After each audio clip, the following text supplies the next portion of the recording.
when the evidence around the use of masks by the general public, especially outdoors, is extremely weak. The evidence on face masks has always been quite variable, quite weak, quite difficult to know exactly, and there's no real trials on it. In terms of wearing a mask, our advice is clear that wearing a mask if you don't have an infection really reduces the risk, almost not at all. The recommendation from SAGE is completely clear, which is that there is weak evidence of a small effect in which a face mask can prevent a source of infection going from somebody who is infected to the people around them.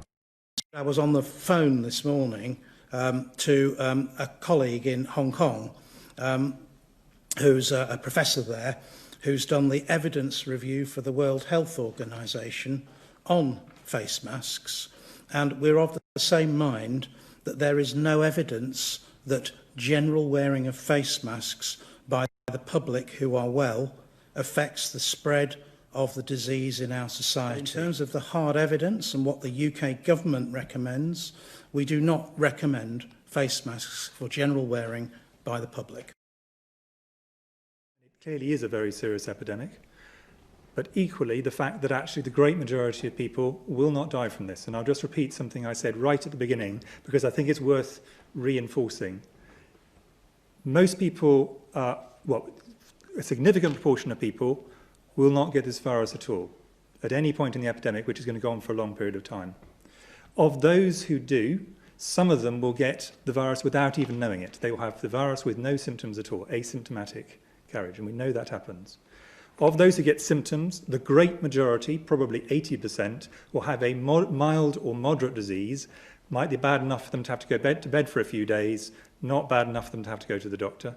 An unfortunate minority will have to go as far as hospital, but the majority of those will just need oxygen and will then leave hospital. And then a minority of those will end up having to go to severe and critical care, and some of those, sadly, will die.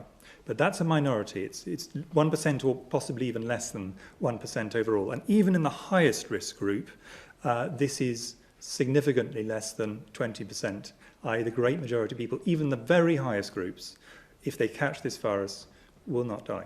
And I've really wanted to make that point really clearly. Now, consider the following from the very medical journals and organizations that we're led to believe are infallible. A 2015 study recruited healthcare workers from hospitals in Hanoi, Vietnam, and examined the benefits of cloth masks used in the healthcare setting, and then measured flu and flu-like virus transmission. Well, the results may surprise you. The rates of all infection outcomes were highest in the cloth mask arm. Penetration of cloth masks by particles was almost 97%, and medical masks, 44%. Now, this was a randomized controlled trial of more than 1,600 healthcare workers and had this stunning conclusion. The results caution against the use of cloth masks. This is an important finding to inform occupational health and safety. Moisture retention, reuse of cloth masks, and poor filtration may result in increased risk of infection. Okay. Well, what about the World Health Organization? I'm sure they recommend masks.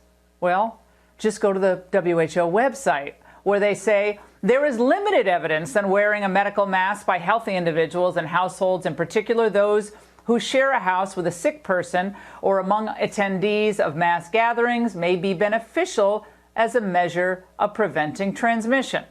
At present, there is no direct evidence on the effectiveness of universal masking of healthy people in the community to prevent infection with respiratory viruses, including COVID-19. Then there's the gold standard itself, the CDC. Now, back in January, it recommended against masks, and Dr. Fauci repeated that guidance in March. There's no reason to be walking around with a mask. When you're in the middle of an outbreak, wearing a mask might make people feel a little bit better, and it might even block a droplet, but it's not providing the perfect protection that people think that it is.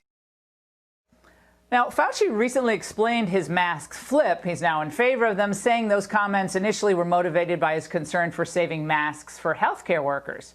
Facebook, by the way, I found this out today, now flags the old interview with Fauci as false information.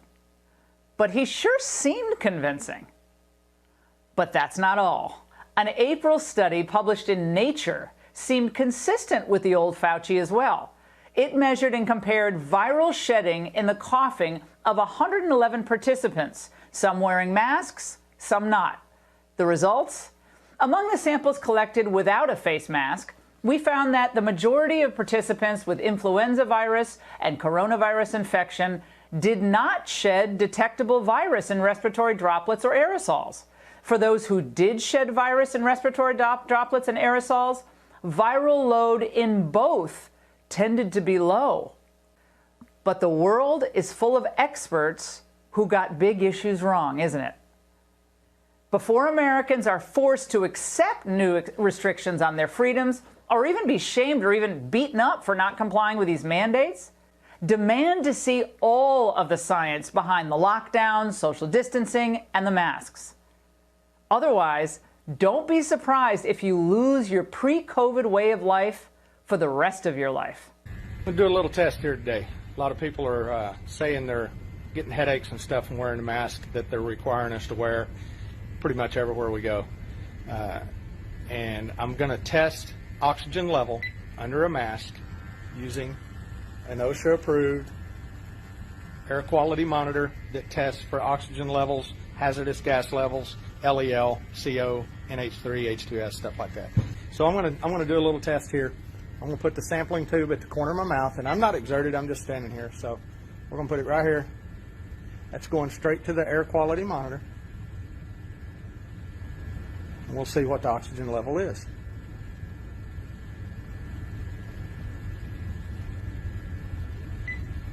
So I've got 20.5, okay, 20.6. That is the oxygen level without the mask. Now I'm going to set the camera down, put a mask on.